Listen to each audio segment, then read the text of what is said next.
A paz de Cristo, povo de Deus. Amém. Que bom que você está aqui nessa noite para ganharmos tempo. 1 Reis, capítulo 17. O texto do congresso nós já citamos aqui algumas vezes durante o congresso, né?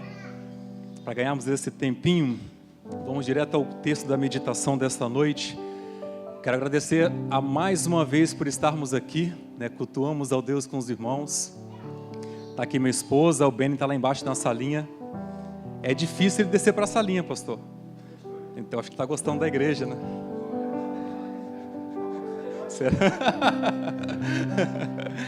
A Deus a honra, a Deus a glória, a Deus o louvor, a majestade. 1 Reis, capítulo 17, nós vamos ler alguns versículos do capítulo 17 e alguns versículos do capítulo 18. Quem achou diz amém. A palavra do Senhor diz assim: Então Elias, o tisbita dos moradores de Gileade, disse a Acabe: Vive o Senhor Deus de Israel, perante cuja face eu estou, que nestes anos nem orvalho, nem chuva haverá, senão segundo a minha palavra. Depois veio a ele a palavra do Senhor, dizendo: Retira-te daqui, e vai para o oriente, esconde-te junto ao ribeiro de Querite, que está diante do Jordão. Versículo 8. Então veio a palavra do Senhor dizendo: Levanta-te e vai para Sarepta, que é de Sidom, e habita ali. Eis que eu ordenei ali uma mulher viúva que te sustente. Versículo 1 do capítulo 18. Diz assim: E sucedeu que depois de muitos dias, a palavra do Senhor veio a Elias no 3º ano, dizendo: Vai, apresenta-te a Acabe, porque darei chuva sobre a terra. Versículo 36. Sucedeu que no momento de ser ofertado o sacrifício da tarde, o profeta Elias se aproximou e disse: Ó Senhor Deus de Abraão, de Isaque e de Israel, eu sou teu servo, eu sou teu servo. Ó Senhor, Tu és o Deus de Israel, que conforme a Tua palavra fiz todas essas coisas. Responde-me, Senhor, responde-me, para que este povo conheça que Tu és o Senhor Deus, e que Tu fizestes voltar o seu coração. Então caiu o fogo do Senhor, e consumiu o holocausto, e a lenha, e as pedras, e o pó, e ainda lambeu a água que estava no rego. O que vendo todo o povo, caíram sobre os seus rostos e disseram: Só o Senhor é Deus. Só o Senhor é Deus. Senta dizendo isso: Só o Senhor é Deus. Só o Senhor é Deus. Aleluia. Para quem não me conhece, eu sou pastor auxiliar ali na DVEC Araruama, pastor Cláudio Souza, pastor dirigente. Estou aqui debaixo da autoridade dele, pastor presidente, pastor Silas Malafaia. Elias, né, um dos profetas que nós vemos que ele tem uma grande relevância entre os demais profetas. Por mais que nós não vamos encontrar um livro sequer com o nome de Elias, mas este profeta também podemos chamar ele de profeta maior, pelo fato dele trazer grandes profecias e de grande relevância para o tempo ao qual ele exerceu, né? Elias Tisbita quer dizer a cidade que ele veio de Tisbe. Se procurarmos essa cidade no mapa hoje, nós não vamos encontrar. De tão pequena, de tão irrelevante, de tão sem forma, onde não tem nenhum valor. Mas é exatamente isso que Deus gosta. É de pegar coisas pequenas e transformar elas em coisas grandes. É de pegar pessoas de trás das malhadas e colocarem ela sentada no trono. É de pegar coisas que menos o homem imagina e transformar ela em coisas surpreendentes. Porque Deus, ele pega as coisas que não são para confundir as que são. Ele pega as coisas que não é para confundir as que é. Elias, quando percebemos que quando ele entra nesse trajeto do seu ministério, quando olhamos tempos passados, nós vamos ver o profeta Samuel profetizando. E nos tempos de profeta Samuel nós vamos ver o povo pedindo o quê? Um rei. O povo estava pedindo um rei, meu pastor. Engraçado que quando olhamos o perfil do rei que Deus havia dado ao povo, é o perfil do povo. É a expectativa do povo. Quem é levantado? Saul. Saul, ele reina por 40 anos. E quem que sucede? Davi. Mas percebe que quando Deus ele levanta Davi, é muito diferente. A Bíblia vai dizer em Salmos capítulo 89, vai dizer que achei a Davi, homem reto, homem puro, e com meu santo óleo ungir. Enquanto Saul foi eleito com as expectativas do homem, nós vamos ver aqui Davi sendo eleito rei com as expectativas do céu. Enquanto Saul foi eleito com as expectativas do homem, com a intenção do homem, porque o homem havia pedido, nós vamos perceber que quando Deus ele quer levantar alguém segundo a expectativa dele, a Bíblia vai dizer que o trono de Davi nunca terá fim, porque tudo que Deus faz é algo permanente. Espírito Santo de Deus, tudo que Deus faz é algo que é duradouro, não é algo que vem e passa. Nós vamos ver Davi reinando por 40 anos. Quem se sucede? Salomão, que também reina por 40 anos. E Salomão deixa o seu filho por nome Roboão. E Roboão, quando ele assume o trono, ele começa a negligenciar os mais antigos. Roboão, quando assume o trono, ele começa a negligenciar as pessoas de cabelo branco. E começa a pegar conselho às pessoas mais jovens. Ele começa a pegar conselho às pessoas que não têm tantas experiências com Deus. Ele começa a pegar conselho a pessoas que não têm tanta eficácia ao qual o cargo é para ele que ele foi chamado. E podemos perceber que o jugo começou a ficar muito pesado sobre o povo. E nós vamos ver aqui, para quem pratica a escola bíblica dominical sabe que neste momento, os reinos se dividem. O reino se divide em reino do norte, em reino do sul. No reino do sul nós vamos encontrar alguns reis que foram até piedosos, como Josias, Josafá e Ezequias, mas também nós vamos encontrar no reino do sul alguns reis que não foram tão piedosos assim. Mas quando olhamos para o reinado do norte, nós percebemos que nenhum rei era temente a Deus. Nenhum rei sequer que nós podemos falar, este homem realmente é um homem que seguiu a vontade de Deus. Dentre eles quem? Acabe. Acabe, quando ele assume o reinado, nós vamos perceber do reino do norte, já com o reino dividido, quando ele assume o reinado do reino do norte, a intenção dele era crescimento político e fazer alianças políticas. Então ele negligenciou o culto a Deus. Foi Acabe que fez 2 bezerros de ouro, colocou em praça pública, e ele disse o seguinte: não é mais necessário subir para Jerusalém para receber a mensagem lá de cima. Enquanto as mensagens do templo de Jerusalém eram o seguinte: Jesus, ou melhor, Deus é o Deus de Jacó, de Israel, e o Deus de Abraão é o único Deus. Enquanto isso, os sermões do reino do norte, através dos falsos profetas, era o seguinte: existe um rei, existe um Deus, melhor dizendo, que é dono da produtividade agrícola. Que Deus é esse? Baal. Os sermões do reino do norte falavam que Baal era responsável pela agricultura, que Baal era responsável por trazer o sol, que Baal era responsável pelo orvalho, que Baal era responsável por trazer as nuvens, que Baal era responsável por trazer a chuva, que Baal era responsável por trazer o crescimento da área agrícola daquele momento. E é neste contexto de idolatria, de imoral religiosa, de miscigenação, que o povo estava adorando a um Deus totalmente ao contrário ao qual aquele povo estava acostumado a adorar, que era o Deus de Israel. Exatamente diante dos falsos profetas, Deus levanta um verdadeiro, tira lá de Tisbe e coloca em meio aos grandes. Quem? Elias.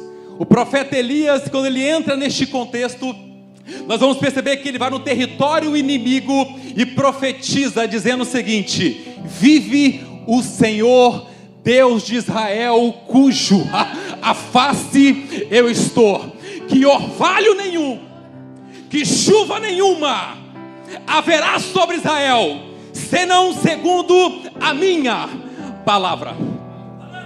Ou em meio aos falsos, Deus ainda levanta os verdadeiros.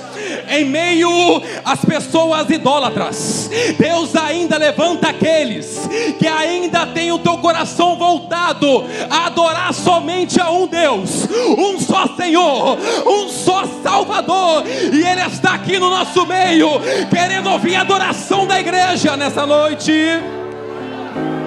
Acabe sabendo disso. Oh Espírito Santo, começa a perseguição. E aqui nós vamos ver o próprio Deus dizendo, e Deus disse assim, depois veio a palavra do Senhor dizendo: retira-te daqui e vai para Sidom, ribeiro, vai para o ribeiro de Querite. Qual é a intenção de Deus aqui? É esconder. Qual a intenção de Deus aqui? É guardar eles. Querite. Engraçado que nós vemos aqui 3 lições, 3 etapas da vida de um cristão: ser escondido, se levantar e se apresentar. Ser escondido, se levantar e se apresentar.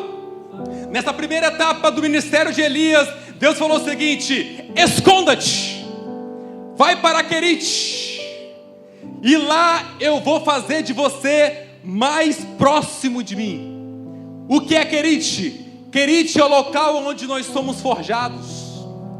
Querite é o local onde nós temos a presença do Senhor.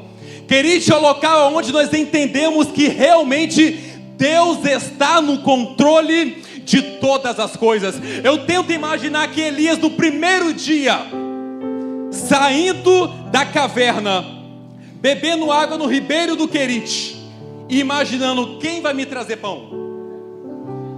Quem vai me trazer carne? Será que alguém aqui vai me trazer alguma coisa para eu comer? Oh Espírito Santo de Deus. Enquanto ele estava olhando no horizontal, nada estava acontecendo. Mas quando ele olha para cima, ele vê um corvo com pão e carne trazendo para a vida deles. Ei, você está pensando que a provisão para a sua casa e para a sua vida vai vir do seu próximo, da pessoa que está do seu lado, ou da horizontal? Talvez você está pensando que aquilo que você está esperando vai vir do governo. Não vai. A provisão da igreja ainda vem do alto, ainda vem do reino dos céus. Oh Espírito, esconda-te no Querite. Esconda-te no Querite. E logo depois veio a palavra do Senhor dizendo: levanta-te e vai. Segunda etapa: levanta-te e vai. O que é se levantar? É tomar uma posição. Talvez entrou alguém aqui falando bem assim: será que eu vou morrer neste Querite? Será que eu vou viver o tempo todo nessa situação? Talvez você está vendo a água do Querite abaixar, porque não havia mais chuva sobre a terra. Talvez você está numa situação no seu Querite, oh Espírito Santo de Deus, que você não tem mais emocional para lidar com essa situação. Mas Deus está falando com você nessa noite: levanta-te, levanta-te e vai.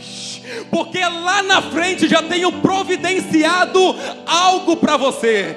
E Deus fala o seguinte: Elias, levanta-te, sai do Querite e vai. Porque lá em Sarepta, em Sidom, eu já tenho levantado uma viúva para te sustentar. Elias, quando chega em Sidom, em Sarepta, ele logo de Quando ele chega, logo de cara ele vê uma viúva catando gravetos. Ele chega próximo dela e diz: traga para mim numa botija água. Naquele tempo, água era caríssimo. Havia anos que não chovia. Não tinha dinheiro que pagava. Aquela mulher disse o seguinte: vou lá buscar. E quando ela vira, dá as costas para Elias, Elias vira e para ela fala o seguinte: traz também um pão para eu comer. Eu fico imaginando naquele tempo, água até trago, mas pão, aí é abuso, né? Aí é demais. Engraçado aqui, que ela vira para ele e fala o seguinte: eu não tenho senão um pouco de farinha numa panela e um pouco de azeite na minha botija. Quando olhamos o holocausto do tempo de Elias, o holocausto, existem 4 tipos de ofertas para o holocausto. Ou a pessoa oferecia um bezerro, ou a pessoa oferecia um cordeiro, ou a pessoa oferecia uma pomba, ou a pessoa oferecia o quê? Um bocado de farinha. Oh, Espírito de Deus. Eu vou repetir: se a pessoa não tinha condição de oferecer um bezerro, ela poderia oferecer um cordeiro. Se essa pessoa não tinha condição de oferecer um cordeiro, ela tinha condição de oferecer uma pomba. Se essa pessoa não tinha cordeiro, não tinha bezerro, não tinha uma pomba, essa pessoa tinha condição de oferecer um bocado de farinha. Isso quer dizer que todos nós, independentemente da situação, nós temos condição sim de oferecer algo para Deus. E nessa noite eu não estou falando de oferta não, eu estou falando de adoração a Ele. Talvez você não tenha condição de saltar dessa cadeira e dar um pulo. Talvez você não tenha condição aí de ter uma palavra profética nos seus lábios. Talvez você não está entregando revelação para ninguém aqui. Mas nessa noite aqui todo mundo tem condição de levantar as mãos. Talvez você não tenha condição de levantar as mãos, mas você tem uma lágrima de arrependimento nos seus olhos. Talvez você não tenha condição de lágrima de arrependimento, mas você tem condição de falar: Senhor, eu estou aqui na tua presença, enche os meus lábios da tua adoração, e que eu não saia daqui sem receber o que eu vim buscar, que é a tua graça e a tua glória. Todos nós temos condição de oferecer algo para Ele. Oh, Espírito. E veio a palavra do Senhor a Elias dizendo: apresenta-te. Apresenta-te. Quando ele vai diante de Acabe, ele faz uma proposta, e Acabe estava querendo matá-lo por 3 anos e meio. Ele faz a proposta, é o seguinte: reúne todo o Israel, reúne todos os profetas de Baal, reúne todos os profetas de Aserá, lá no Monte Carmelo, e o Deus que responder com fogo, este será o Deus de Israel. O Deus que responder com o quê? Com fogo. Esse será o Deus de Israel. Podemos perceber que quando Elias ele chega no culto no Monte Carmelo, todos reunidos. Engraçado que quando Elias ele chega diante do culto, diante de todo Israel, diante de todos os profetas de Baal, nós vamos perceber que Elias ele fala a seguinte frase: até quando cocheareis entre 2 pensamentos? Até quando cocheareis entre 2 pensamentos? Sabe o que são os pensamentos aqui? Elias estava dizendo o seguinte: as pessoas entram na igreja, meu pastor. Naquele tempo, as pessoas entram para adorar ao Deus de Israel, mas quando saem daqui, entram no templo de Baal. Oh, Espírito Santo. Por isso que ele disse: não cocheareis entre 2 pensamentos. Ele disse o seguinte: vamos preparar um altar no Monte Carmelo. O Deus que responder com fogo, esse será o Deus de Israel. Ele disse o seguinte: Se Baal responder, segue-o. Se o Deus de Israel responder com fogo, segue-o ele. Elias dizendo: eu não quero que o meu povo se cocheie entre dois pensamentos. Eu não quero que meu povo entre na minha presença temporariamente. Eu não quero que meu povo entre na minha presença somente quando está num culto como esse. Eu quero exclusividade com a minha igreja. Eu quero exclusividade com meu povo, porque eu tenho ciúme da minha noiva, eu tenho ciúme da minha igreja, eu ainda tenho ciúme dos meus filhos. Oh, Espírito Santo de Deus. Elias, quando sobe até o Carmelo, os profetas de Baal preparam o altar deles. O que o povo estava precisando naquele tempo era o quê? Chuva. Eles estavam precisando de quê? De água. Aleluia. O que o povo todo estava esperando Elias dizer? Elias vai subir para pedir o quê? Chuva. Mas quando Elias ele subiu no Monte Carmelo, ele se deparou com uma situação muito grave. Enquanto o povo estava tendo a expectativa que Elias iria pedir chuva, Elias, quando ia orar, ele olha para o altar de Deus e vê que o altar estava quebrado. Porque o povo naquele tempo estavam acostumados a pedir chuva com o altar quebrado.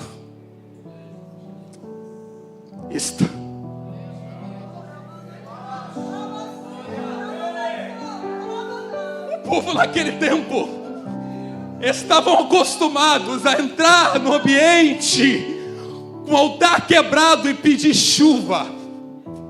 Mas existe uma passagem bíblica em Mateus capítulo 6, vai dizer o seguinte: se o Senhor verte as ervas do campo,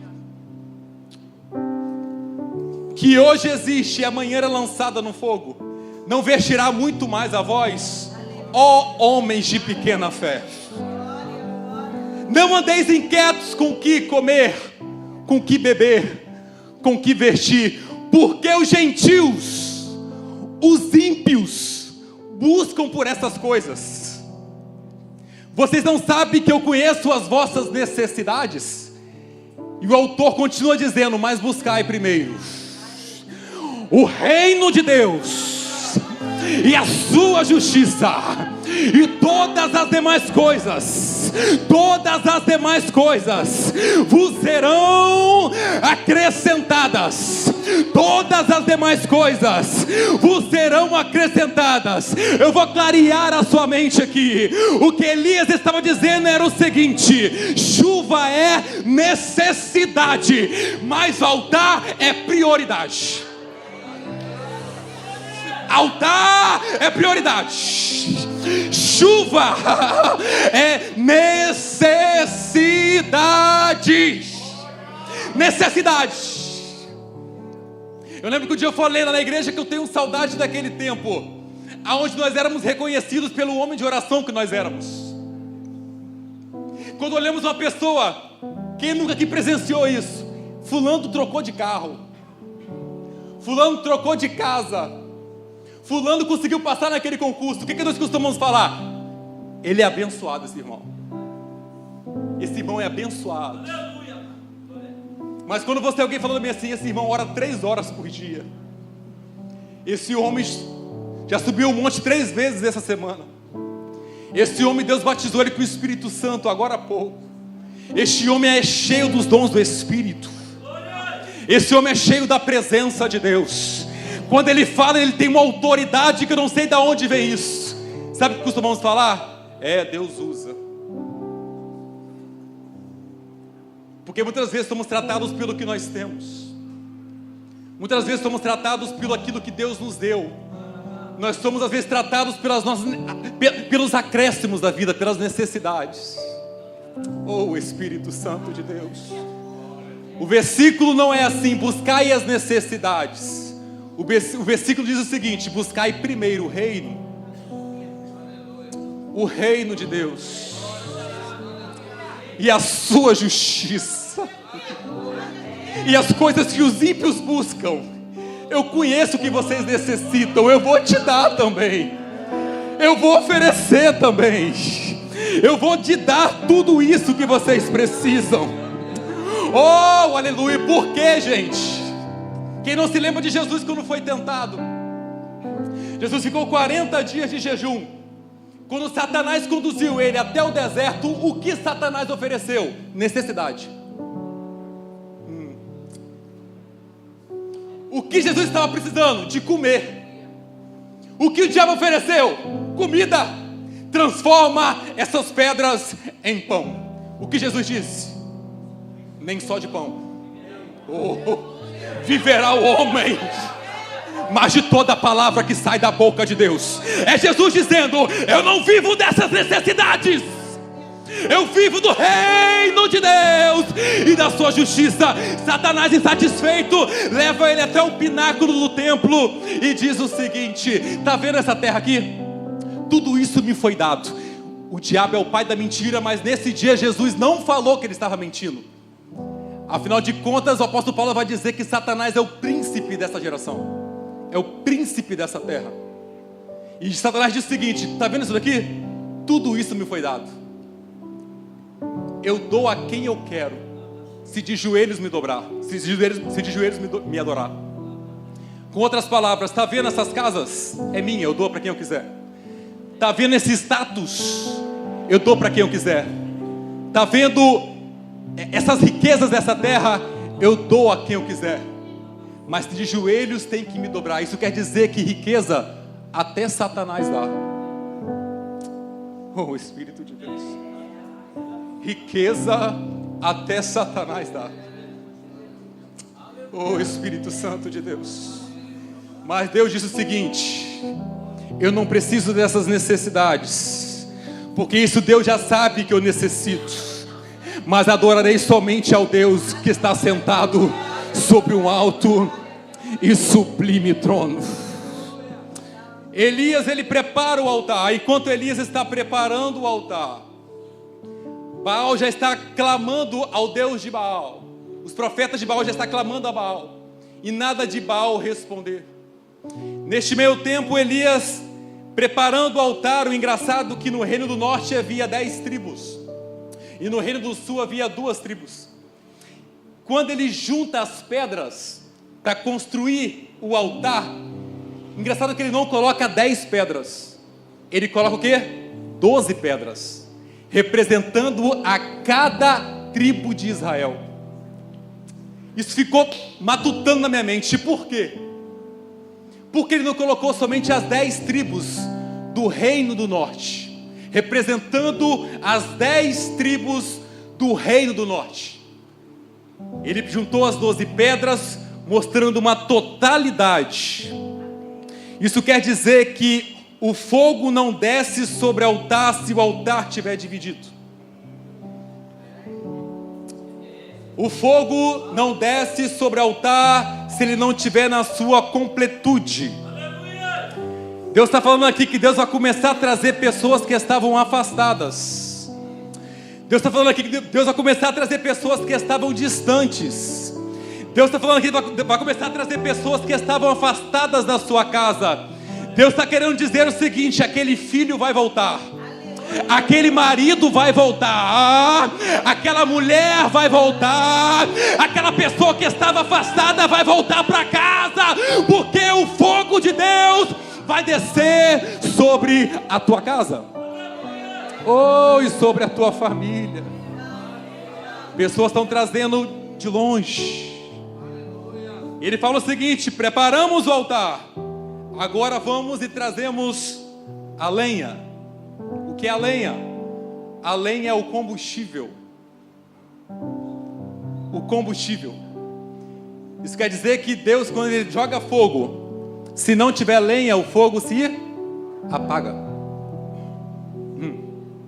Então aprenda o seguinte: não existe culto frio, existe culto sem lenha. Não existe culto frio, existe culto sem lenha, porque Deus, Ele é o próprio fogo. E quando Ele está presente, se tiver lenha, se tiver aleluia, se tiver glória a Deus. Você trouxe lenha nessa noite, irmão? Você trouxe glória, então dá glória. Se você trouxe aleluia, dê aleluia. Se você trouxe línguas estranhas, ofereça para Ele, porque Ele está trazendo fogo sobre o altar. Mas se não tiver lenha, esse fogo logo apaga. Mas se tem lenha nessa noite, se expressa diante da presença do Eterno, que está aqui no nosso meio. Fogo sobre o altar. Fogo sobre o altar. Fogo sobre o altar. A lenha é o combustível. Os profetas de Baal terminam 7 horas da manhã, 8 horas da manhã, clamando para Baal responder com fogo, e nada de responder. Dá 10 horas da manhã e nada, 11 horas, meio-dia e nada de responder com fogo. Eu fico imaginando agora Elias pegando o microfone naquele tempo que não tinha e falando: vou mostrar para você como é que inicia um culto pentecostal. Eu vou mostrar para vocês como é que inicia. Eu fico imaginando Elias dizendo isso, porque a palavra do Senhor vai dizer o seguinte: que os profetas de Baal, quando estavam clamando, eles pulavam, se cortavam para chamar a atenção do povo. Pulavam, salteavam para chamar a atenção do povo. Mas Elias, quando foi cultuar a Deus, eu fico imaginando Elias pegando a palavra, pegando os dizeres, e ele vai ensinar o seguinte: vou mostrar para vocês como é que inicia um culto pentecostal. Em vez de ele começar pulando, gritando, salteando, a Bíblia vai dizer que ele se ajoelha diante do altar que ele tinha feito. Diante do altar que ele tinha feito. E ele começa a clamar a Deus no seguinte forma: ó Senhor Deus de Abraão, de Isaac e de Israel, manifesta-te hoje que tu és Deus em Israel, e que eu sou teu servo, e que conforme a tua palavra fiz todas essas coisas.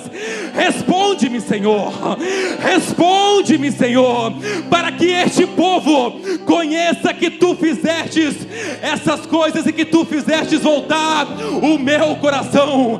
Elias não estava aqui fazendo performances como os profetas de Baal. Elias aqui estava mostrando como é que era um povo quebrantado e contrito de coração. Ei, Deus está chamando uma igreja que ainda ora. Deus está chamando uma igreja que ainda intercede. Deus está com saudade de você entrar neste quarto, de você fechar essa porta, de você ter intimidade com Ele, porque Deus quer te responder na medida que você entrar no nível maior de intimidade com Ele. Oh, aleluia! Graças a Deus. E a Bíblia vai dizer o seguinte: que antes de Elias orar, ele cava uma cova, uma vala do lado do altar, em volta do altar. Isso quer dizer que não é suficiente você ter somente um altar construído. É necessário também você ter profundidade. Oh, Espírito Santo. Não é suficiente apenas você ter altar. É necessário também você ter profundidade. Quer ser forte, igreja? Busque o altar. Quer ser forte, jovem? Busca a lenha. Quer ser forte, jovem? Ofereça sacrifício. Quer ser forte, jovem? Profundidade. Quer ser jovem? Invista na obra de Deus. Fica de pé, irmãos, comigo.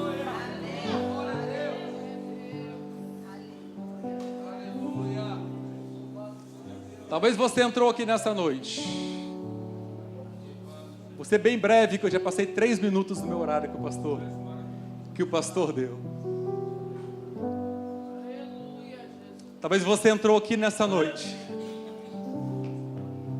e Deus tinha talvez te escondido em Querite. Eu creio que existem pessoas que Deus esconde Mas existem pessoas que se escondem de Deus. Oh. E Ele te achou aqui nessa noite. Para você que um dia foi membro de alguma igreja, talvez você se afastou dos caminhos do Senhor. Tem algum louvor que o pessoal pode cantar aqui? Ministério de louvor, por gentileza. Talvez você entrou aqui nessa noite e Deus tem falado ao seu coração nesses últimos dias. Você sabe muito bem que às vezes você estava cocheando entre alguns pensamentos. Às vezes um, às vezes dois, às vezes três pensamentos. O interessante aqui é que quando o profeta Elias, ele ora e Deus responde, o povo vai dizer: só o Senhor é Deus. Só o Senhor é Deus. A chuva não tinha descido ainda, mas o povo estava dizendo: só o Senhor é Deus. Eles aprenderam o que é prioridade aqui. Eles aprenderam que o ato de adoração está acima das minhas necessidades.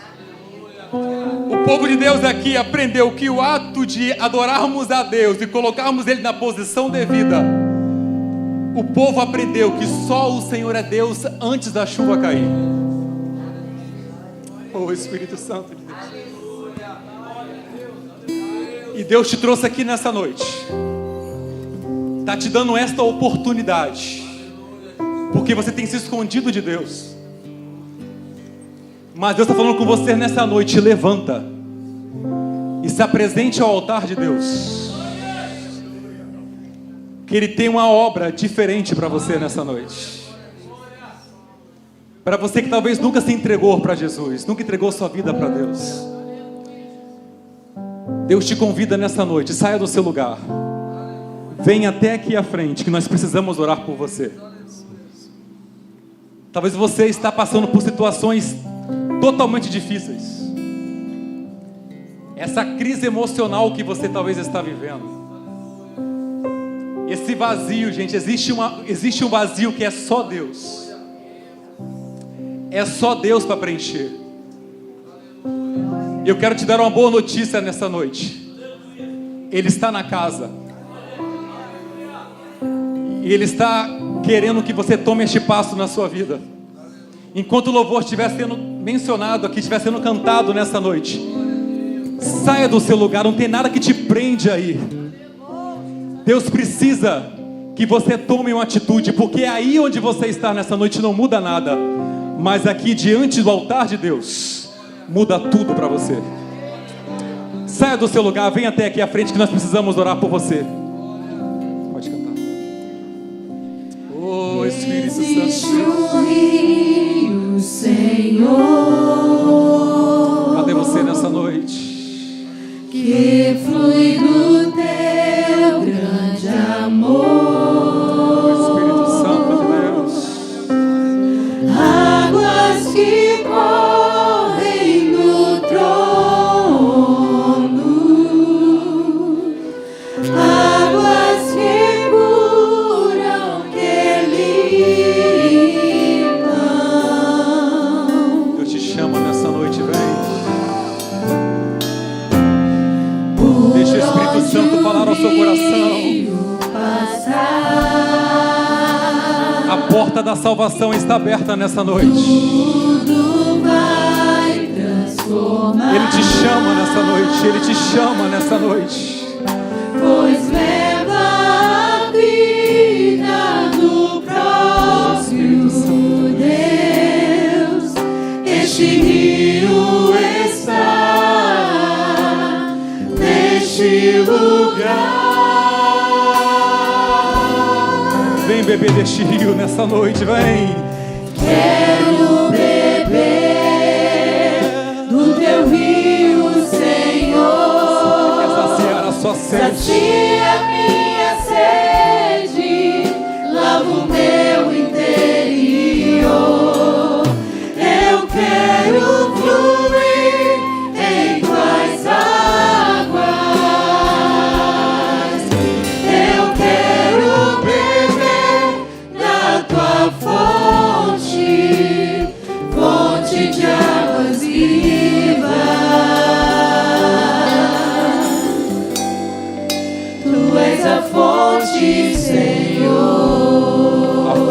Deus está no nosso meio, Ele quer matar a sua sede nessa noite. Eu não tenho muito tempo, eu estou insistindo porque eu sei que tem pessoas aqui que precisam sair daqui com Jesus.